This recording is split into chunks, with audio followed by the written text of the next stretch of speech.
So, what is genetic engineering?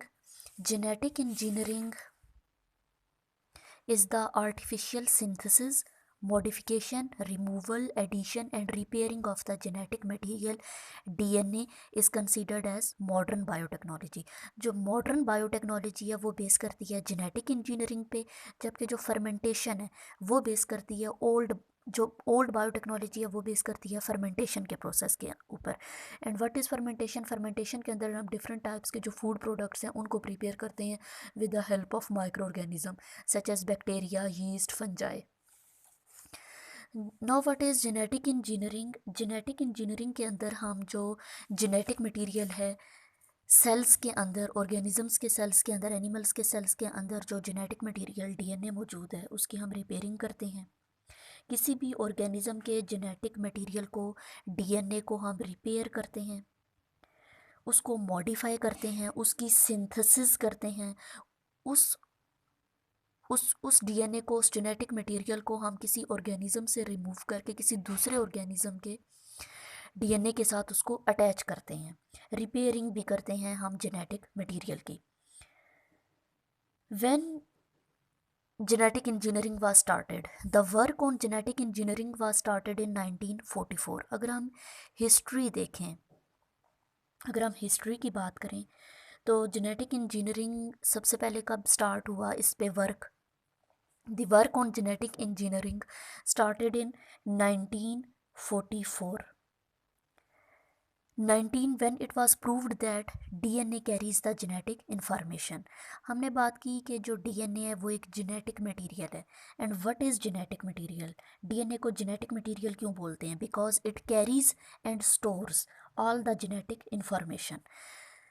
अगर हम history में जाएं तो 1944 में फर्स्ट टाइम जेनेटिक इंजीनियरिंग के ऊपर वर्क स्टार्ट हुआ था. And when it was proved that DNA carries the genetic information.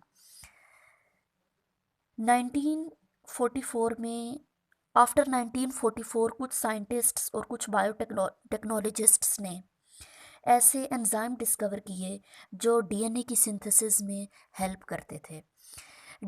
Scientists isolated the enzymes of DNA synthesis and then prepared DNA outside the cell. Scientist ने क्या किया कि ऐसे enzymes isolate किए सेल्स में से जो कि डीएनए की सिंथेसिस करवाते थे outside the body of the living organism.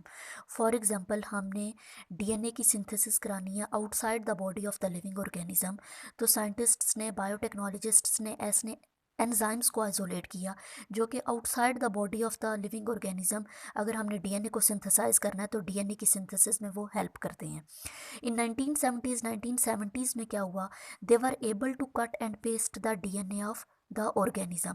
1970s के अंदर साइंटिस्ट्स ने क्या किया कि किसी भी एक ऑर्गेनिज्म है उसके सेल्स के अंदर मौजूद डीएनए है, उसका एक पार्ट कट किया और दूसरे ऑर्गेनिज्म के अंदर उसको, दूसरे ऑर्गेनिज्म के डीएनए के साथ उसको अटैच कर लिया.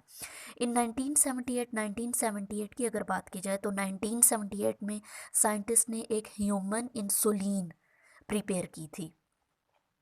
ह्यूमन इंसुलिन, इंसुलिन क्या है? इंसुलिन डायबिटीज़ के पेशेंट्स को दी जाती है डायबिटीज़ को कंट्रोल करने के लिए, शुगर लेवल को कंट्रोल करने के लिए. तो फर्स्ट इंसुलिन कब प्रिपेयर की थी साइंटिस्ट ने? 1978 में, by inserting the insulin gene in bacteria. Bacteria के थ्रू फर्स्ट ह्यूमन इंसुलिन जो जीन है वो प्रिपेयर की गई थी. Human growth hormone was also synthesized in bacteria. Bacteria को यूटिलाइज करते हुए एक ह्यूमन ग्रोथ हार्मोन को भी सिंथेसाइज किया गया. In 1990s the human genome project was launched to map all the genes in human cell. 1990 के अंदर क्या हुआ कि एक ह्यूमन जीनोम प्रोजेक्ट बनाया गया.